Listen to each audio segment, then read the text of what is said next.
नमस्कार साथियों। यमुना एकेडमी की इस T20 जीएस क्वेश्चन सीरीज में आपका स्वागत है। आइए डालते हैं पहले क्वेश्चन पर नज़र। कोणार्क का सूर्य मंदिर किस शासक ने बनवाया? ययाति केसरी, नरसिंहदेव प्रथम, ललितादित्य मुक्तापीड़ या धंगदेव? तो इसका सही उत्तर होगा नरसिंहदेव प्रथम। नरसिंहदेव प्रथम दरअसल गंगवंश के शासक थे। इन्होंने कोणार्क, जो कि उड़ीसा में है, वहाँ एक सूर्य मंदिर बनवाया। और ये ययाति केसरी ने जो मंदिर बनवाया था वो था भुवनेश्वर का लिंगराज मंदिर। और ललितादित्य मुक्तापीड़ ने, ये कारकोट वंश के शासक थे, इन्होंने कश्मीर में सूर्य मंदिर बनवाया था। और धंगदेव थे, ये चंदेल वंश के शासक थे और इन्होंने कंदरिया महादेव का मंदिर बनवाया था जो कि खजुराहो में स्थित है। दूसरा क्वेश्चन, भारतीय संस्कृति में उपनयन संस्कार कौन सा संस्कार है? 5वां, 10वां, 11वां या फिर 12वां? तो इसका सही उत्तर होगा 11वां। उपनयन संस्कार जो है वो 11वें नंबर का संस्कार है। और जो 5वें नंबर का संस्कार है वो है नामकरण। और 10वें नंबर का जो संस्कार है उसका नाम है विद्यारंभ। और 12वें नंबर का जो संस्कार है उसका नाम है वेदारंभ। नेक्स्ट, मूसिक वंश की रचना किसने की? बाणभट्ट ने, विल्हड़ ने, अतुल ने या संध्याकर नंदी ने? तो इसका सही उत्तर होगा अतुल ने। अतुल ने मूसिक वंश की रचना की। ये मूसिक वंश दरअसल एक राजवंश था जो कि केरल में था। ये केरल का राजवंश था। और बाणभट्ट ने जिन जिन ग्रंथों की रचना की वो थी कादम्बरी, हर्षचरित। और विल्हड़ ने एक रचना की थी जिसका नाम है विक्रमांक देवचरित। और संध्याकर नंदी ने एक रचना की जिसका नाम है रामचरित। और रामचरितमानस तो तुलसीदास ने लिखी थी, लेकिन संध्याकर नंदी ने लिखी थी सिर्फ रामचरित। नेक्स्ट, निम्नलिखित नगरों में किस एक नगर का संबंध महावीर स्वामी से नहीं है? वैशाली, लुम्बिनी, चंपा या फिर पावापुरी? तो इसका सही उत्तर होगा लुम्बिनी, क्योंकि लुम्बिनी का संबंध बौद्ध धर्म के महात्मा बुद्ध से है। ये महात्मा बुद्ध से लुम्बिनी का संबंध है, क्योंकि लुम्बिनी में महात्मा बुद्ध का जन्म हुआ था। और वैशाली, चंपा और पावापुरी का संबंध महावीर स्वामी से है। अगला क्वेश्चन, यापनीय किसका उपसंप्रदाय था? बौद्ध धर्म का, जैन धर्म का, शैव धर्म का या फिर वैष्णव धर्म का? तो इसका सही उत्तर होगा जैन धर्म का। यापनीय जो है वो जैन धर्म का संप्रदाय था। बौद्ध धर्म के संप्रदाय हैं जैसे कि महायान है और हीनयान है, वज्रयान है। और जो शैव एक संप्रदाय है, इसके उपसंप्रदाय हैं पाशुपत, कापालिक, लिंगायत और भी कई सारे हैं। और इसी तरीके से जैन धर्म का भी एक उपसंप्रदाय है जो कि है यापनीय। नेक्स्ट, नकद वेतन देने वाला सल्तनत का पहला सुल्तान कौन था? इल्तुतमिश, बलबन, अलाउद्दीन खिलजी या मोहम्मद बिन तुगलक? तो इसका सही उत्तर होगा अलाउद्दीन खिलजी। अलाउद्दीन खिलजी ने नकद वेतन देने की शुरुआत की थी सल्तनत काल में। और बलबन का जो एक महत्वपूर्ण कार्य था, इसने सैन्य विभाग की स्थापना की थी जिसे कहा जाता था दीवान आरिज। और मोहम्मद बिन तुगलक ने एक कृषि विभाग की स्थापना की थी जिसे कहा जाता था दीवान कोही। नेक्स्ट, हरिहर और बुक्का किस राज्य के सामंत थे? होयसल राज्य के, काकतीय राज्य के, देवगिरी राज्य के या फिर बहमनी राज्य के? तो इसका सही उत्तर होगा काकतीय राज्य के। नेक्स्ट, सविनय अवज्ञा आंदोलन के दौरान निम्नलिखित में से किस रियासत ने कांग्रेस का समर्थन नहीं किया? भावनगर, मैसूर, जूनागढ़ या फिर काठियावाड़? तो इसका सही उत्तर होगा मैसूर।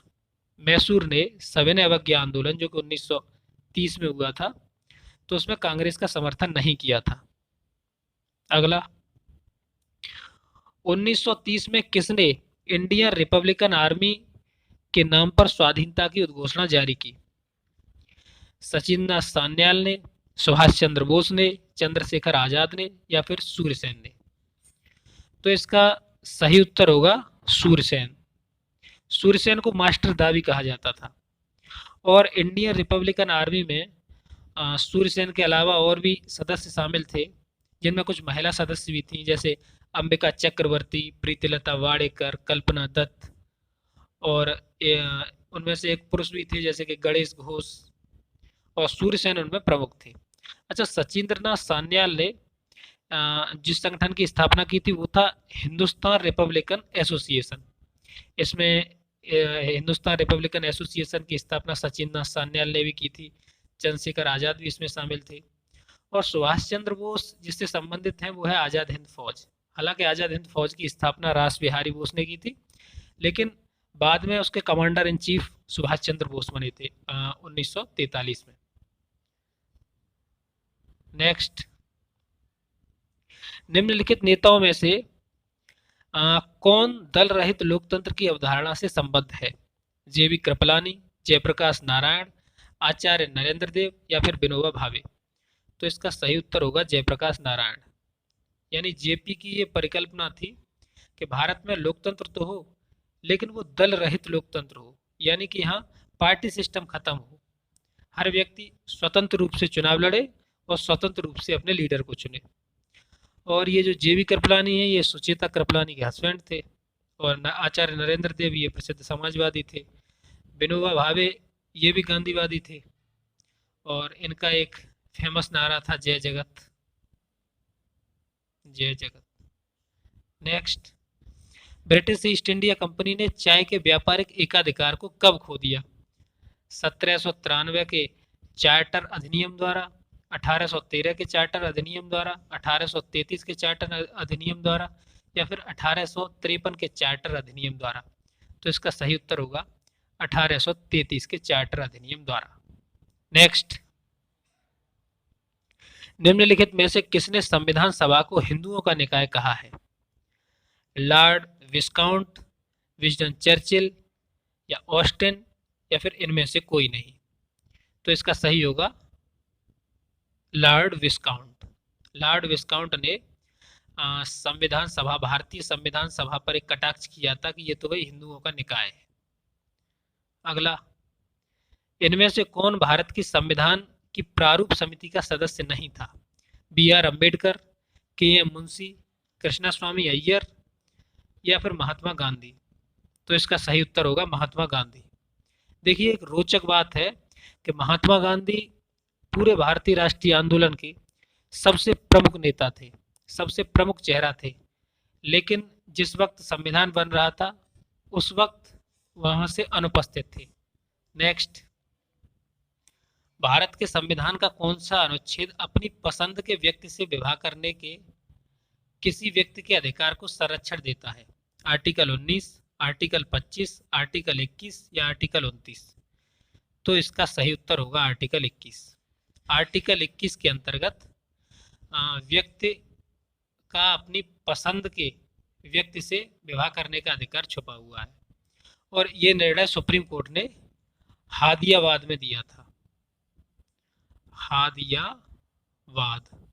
हादियावाद में सुप्रीम कोर्ट ने जजमेंट देते हुए कहा कि जो ये उपरोक्त ये क्वेश्चन है ये आर्टिकल 21 के अंतर्गत आएगा, यानी कि कोई व्यक्ति अपनी पसंद का अगर विवाह करना चाहता है तो वो जो अधिकार होगा वो आर्टिकल 21 के अंतर्गत आएगा।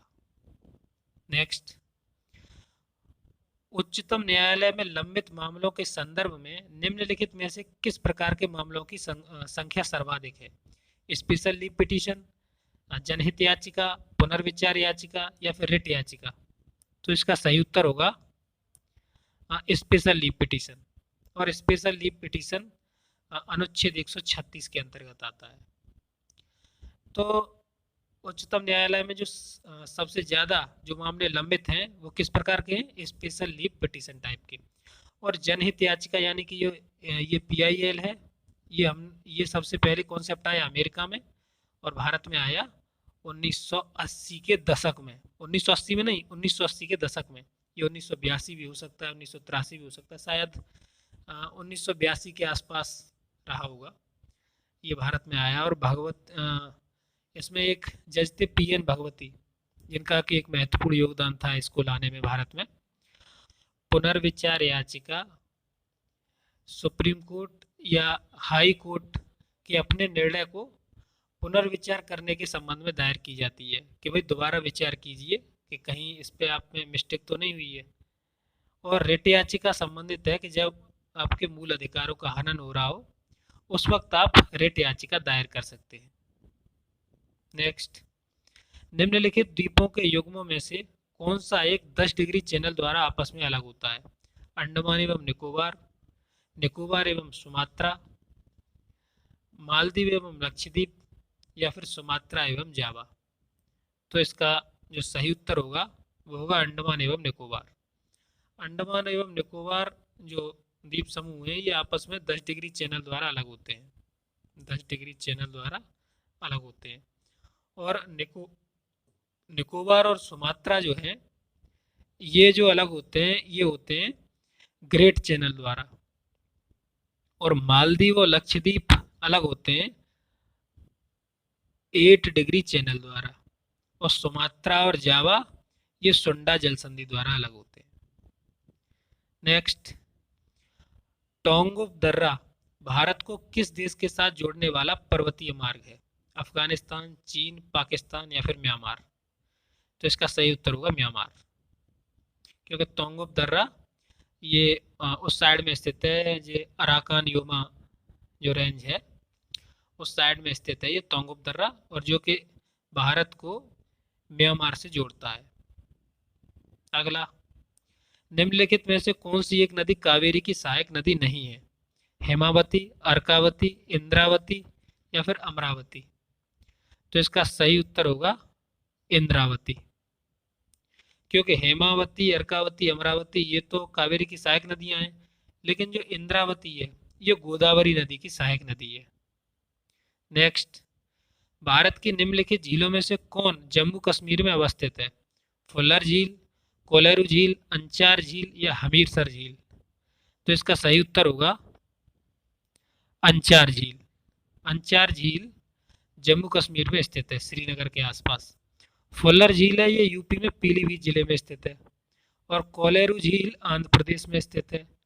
और जो हमीरसर झील है वो कच्छ के रन में यानी कि गुजरात में स्थित है।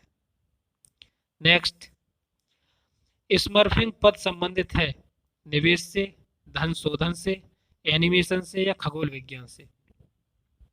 तो इसका सही उत्तर होगा धन शोधन से, यानी कि मनी लॉन्ड्रिंग से।